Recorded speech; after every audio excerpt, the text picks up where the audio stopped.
साथ संगत जी, प्रेमा ने बोला। साथ संगत, आज खारगर के इस मैदान में ये जो सुंदर नज़ारा सतगुरु की कृपा से आज ये बना है।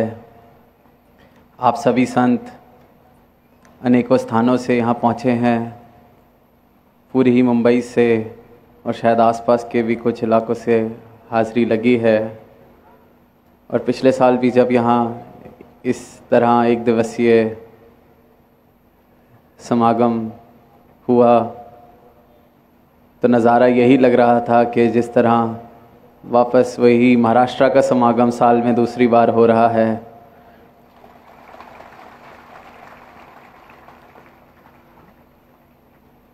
और आज भी जिस प्रेम से, जिस श्रद्धा के भाव से आप सभी पहुँचे। परसों भी बदलापुर में समागम हुआ, तो इन 2 दिन के दौरान दास को भी अनेकों भवनों पर जाने का मौका मिला। वहाँ भी संतों के दर्शन हुए, भक्ति प्रेम की एक लहर जिस तरह से हमेशा जिक्र होता है इस धरती का। पुरातन समय से ही कितने संत इस धरा पर हुए और फिर मिशन का भी इतिहास कि किस तरह से सदगुरु की भी विशेष यहाँ एक नज़र। और फिर कितने संत आज भी हमने जिक्र सुना जिन्होंने अपना जीवन लगाया। तो ये जो जीवन लगाया गया है उसके पीछे सिर्फ एक कारण कि ये जो बोध, ये जो सच्चाई हमें मिली है, ये सच्चाई जिसका हकदार ये मानव जीवन है, जिसके लिए ये तन मिला है, बड़े भाग मानस तन पावा, कि सिर्फ़ और सिर्फ एक करुणा का भाव कि ये जो हम जागृत हुए हैं, ये आप सब सारी ही मानवता के लिए फिर ख्याल मन में आता है कि ये तो सारी मानवता इसकी हकदार है, कोई वंचित ना रह जाए।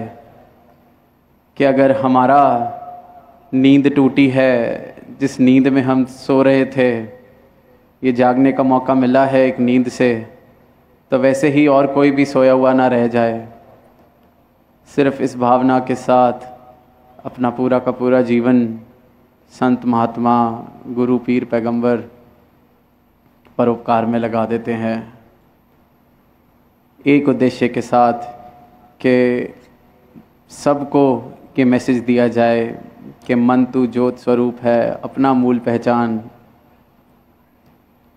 कि तुम ये शरीर नहीं हो, तुम ये धन दौलत नहीं हो जो हमने इकट्ठा करने की दौड़ में भाग रहे हैं।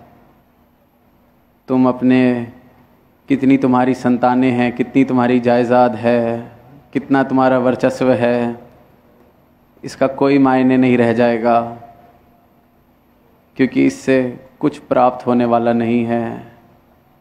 ये तो ऐसा है कि जितना हो जाए फिर और ज़्यादा पाने को दिल विचलित होता है, और ज़्यादा और ज़्यादा।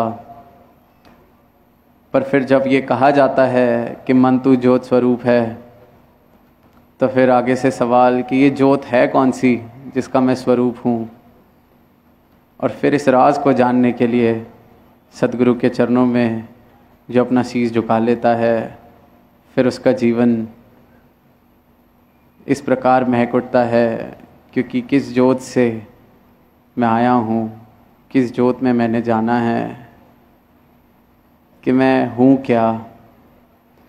जैसे कबीरदास जी ने भी कहा है कि मैं ना मरूँ मरीबू संसारा, अब वो है मिले हो जीवन हारा। कि मुझे समझ आ गई है कि जो मैं हूँ वो तो ये अविनाशी अमर ज्योत है और इसने कहीं नहीं जाना। हमेशा से ये जो रहने वाली सत्ता है, मैं भी यही हूँ। और ये परोपकार सतगुरु का हमारे जीवन पर होता है। और फिर जब संत महात्मा ये पैगाम देते हैं, कभी नाचते हुए, कभी गाते हुए, ऐसे ऐसे समागम के द्वारा,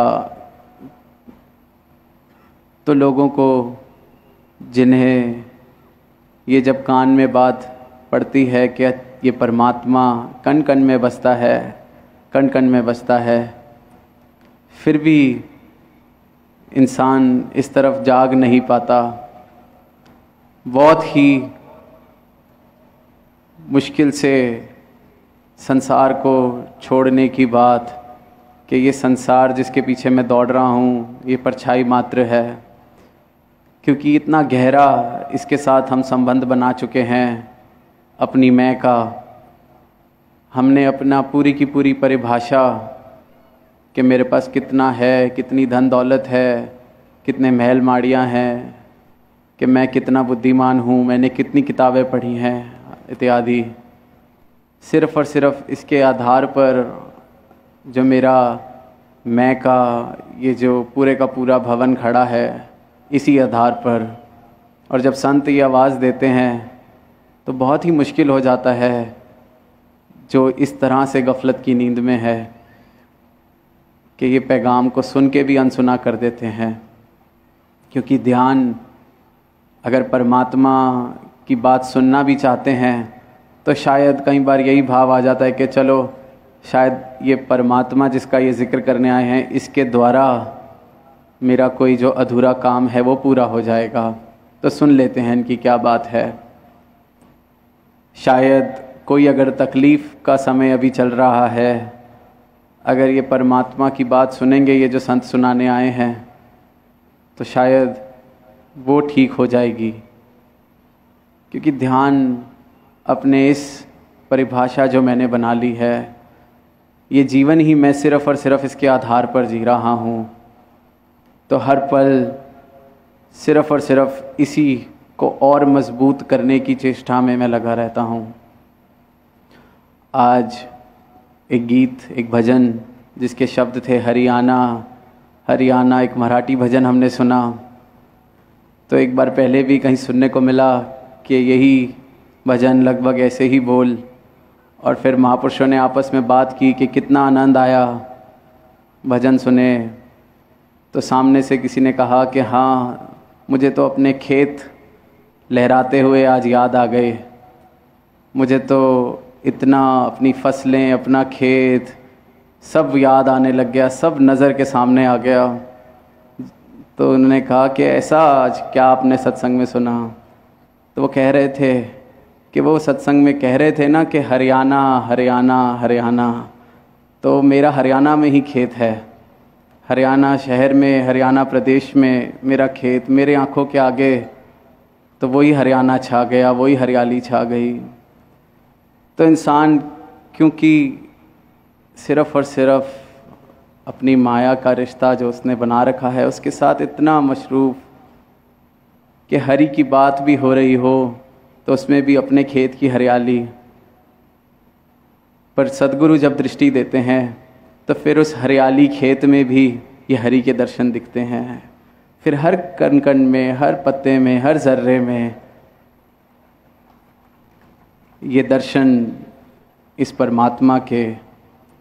और फिर इस अवस्था को प्राप्त करने के लिए हमने सुना भी है, न जाने कितने जतन, कितनी जद्दोजहद, कितनी तपस्या, कितना तप त्याग दुनिया कर रही है, पर बड़ा साधारण सा इसको पाने का, मेरे सभी बंधनों को काटने के लिए, सभी चेनें जितनी भी मैंने अपने आसपास ये जो जंजीरें बांध रखी हैं, जिनसे मैं बंधा हुआ हूँ, चाहे उस पर जितने भी ताले लगे हों,